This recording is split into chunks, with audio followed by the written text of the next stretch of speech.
एक शांत और सुंदर गांव था जिसका नाम था शांतिवन। इस गांव में अर्जुन नाम का एक लड़का रहता था। अर्जुन पढ़ने में बहुत तेज था, लेकिन उसमें आत्मविश्वास की कमी थी। वह अक्सर खुद को दूसरों से कमतर समझता था। गांव के पास एक विशाल और घना जंगल था, जिसके पार जाने वाला रास्ता बहुत मुश्किल और जोखिम भरा माना जाता था। गांव वालों का मानना था कि जंगल के पार एक बड़ा और समृद्ध शहर है, जहां उनके बच्चों को अच्छी शिक्षा और अवसर मिल सकते हैं। अर्जुन का सपना था कि वह उस शहर जाए, लेकिन जंगल पार करने की कल्पना से ही वह डर जाता था। एक दिन गांव के सबसे बुजुर्ग और ज्ञानी व्यक्ति दादाजी ने घोषणा की, अगले महीने एक प्रतियोगिता होगी। जो भी इस घने जंगल को अकेले पार करके सबसे पहले शहर पहुंचेगा, उसे गांव की तरफ से शहर में पढ़ाई और रहने का पूरा खर्च दिया जाएगा। यह सुनकर गांव के कई नौजवान उत्साहित हो गए। अर्जुन का दिल भी जोरों से धड़का, लेकिन अगले ही पल उसके मन में नकारात्मक विचारों का तूफान उठ खड़ा हुआ। मैं यह कैसे कर सकता हूं? बाकी सब मुझसे ज्यादा बलवान हैं, मैं जरूर हार जाऊंगा। उसने दादाजी से कहा, दादाजी, मैं कोशिश नहीं कर पाऊंगा, मुझे लगता है मैं इसके लायक नहीं हूं। दादाजी ने सिर्फ मुस्कुराकर कहा, अर्जुन, तुम्हें जंगल पार करने से ज्यादा अपने मन के डर को पार करने की जरूरत है। अर्जुन उदास होकर अपने घर लौट आया। उसकी मुलाकात उसकी छोटी बहन प्रिया से हुई, जो बचपन से ही एक पैर से थोड़ी कमजोर थी, लेकिन उसके चेहरे पर हमेशा एक मुस्कान और आंखों में एक जबरदस्त चमक रहती थी। प्रिया ने पूछा, भैया, आप इतने मायूस क्यों हैं? अर्जुन ने पूरी बात बताई। प्रिया ने उसकी ओर देखा और कहा, भैया, क्या आपने कभी मुझे दौड़ते हुए देखा है? नहीं, मैं दौड़ नहीं सकती, लेकिन जब मैं चलती हूँ तो मैं कभी यह नहीं सोचती कि मैं गिर जाऊंगी। मैं सिर्फ आगे बढ़ने के बारे में सोचती हूँ। मैं जानती हूँ कि मैं कमजोर हूँ, लेकिन मैं यह भी जानती हूँ कि मेरा मन मजबूत है। यही मेरा आत्मविश्वास है। प्रिया ने अर्जुन को गांव की एक पुरानी कहानी सुनाई। बहुत पहले एक छोटा सा चूहा था जिसे पानी से बहुत डर लगता था। एक बार वह गलती से एक नदी में गिर गया। वह डूब रहा था, लेकिन उसने आखिरी पल में अपने आप से कहा, मैं तैर सकता हूँ। उसने अपने अंदर की पूरी ताकत लगाई और किनारे तक पहुंच गया। जब वह किनारे पर पहुंचा तो उसने देखा कि नदी बहुत छोटी थी। वह आसानी से पार कर सकता था।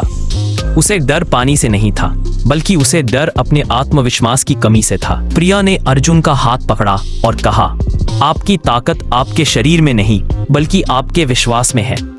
अर्जुन ने उस रात पहली बार अपने बारे में अलग तरह से सोचा। उसने तय किया कि वह प्रतियोगिता में भाग लेगा। वह जानता था कि वह शारीरिक रूप से सबसे मजबूत नहीं है, लेकिन वह मानसिक रूप से तैयार था। प्रतियोगिता का दिन आ गया। गांव के 10 नौजवानों में अर्जुन भी खड़ा था। जैसे ही सीटी बजी, सब अपनी पूरी ताकत से जंगल की ओर भागे। अर्जुन धीरे चला।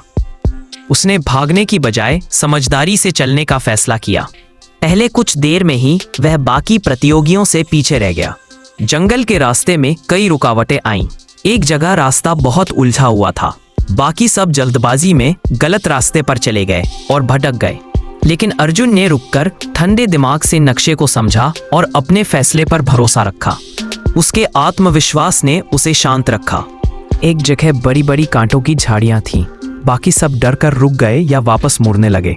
अर्जुन ने अपने आत्मविश्वास को याद किया, अगर मैं रुक गया तो मेरा सपना रुक जाएगा।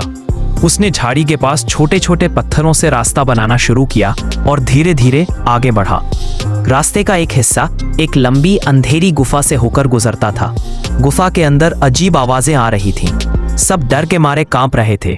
अर्जुन को भी डर लगा, लेकिन उसने अपने आप से कहा, डर सिर्फ एक एहसास है, सच्चाई नहीं। उसने गुफा में कदम रखा, अपनी आंखें बंद की और सिर्फ आगे बढ़ने पर ध्यान केंद्रित किया। वह बिना रुके गुफा पार कर गया। जैसे ही अर्जुन गुफा से बाहर निकला, उसने देखा कि बाकी सभी नौजवान अभी भी गुफा के मुहाने पर खड़े डर से कांप रहे थे। अर्जुन आगे बढ़ा। अब जंगल खत्म होने वाला था और सामने शहर की रोशनी दिखाई दे रही थी। उसने पीछे मुड़कर देखा, कोई नहीं था। उसने अपनी चाल तेज की और पहला कदम शहर की सीमा पर रखा। वह जीत गया था। जब अर्जुन वापस गांव आया तो उसका जोरदार स्वागत हुआ। दादाजी ने उसे गले लगाया और कहा, मुझे पता था तुम ही जीतोगे। अर्जुन हैरान था। पर दादाजी, मैं तो सबसे कमजोर था। दादाजी ने जवाब दिया, तुमने अपनी आंखों से देखा अर्जुन, जो लोग सिर्फ शारीरिक बल पर भरोसा करते हैं वे एक छोटी सी मुसीबत से भी डर जाते हैं, लेकिन जो अपने आत्मविश्वास पर भरोसा करते हैं वे हर अंधेरी गुफा को पार कर जाते हैं। जंगल के रास्ते में असली परीक्षा शारीरिक ताकत की नहीं थी, बल्कि ये तुम्हारे मन की ताकत की परीक्षा थी। अर्जुन ने महसूस किया कि उसकी जीत का कारण उसका शरीर नहीं, बल्कि उसकी छोटी बहन के दिए गए शब्द थे। आपका सबसे अच्छा दोस्त, आपका सबसे बड़ा गुरु और आपका सबसे शक्तिशाली हथियार आपका अपना आत्मविश्वास है। उस दिन के बाद अर्जुन ने कभी खुद को कम नहीं समझा। वह शहर गया, खूब पढ़ाई की और एक सफल इंसान बनकर वापस अपने गांव की सेवा की। और उसकी सफलता का राज सिर्फ एक ही था, आत्मविश्वास की ताकत।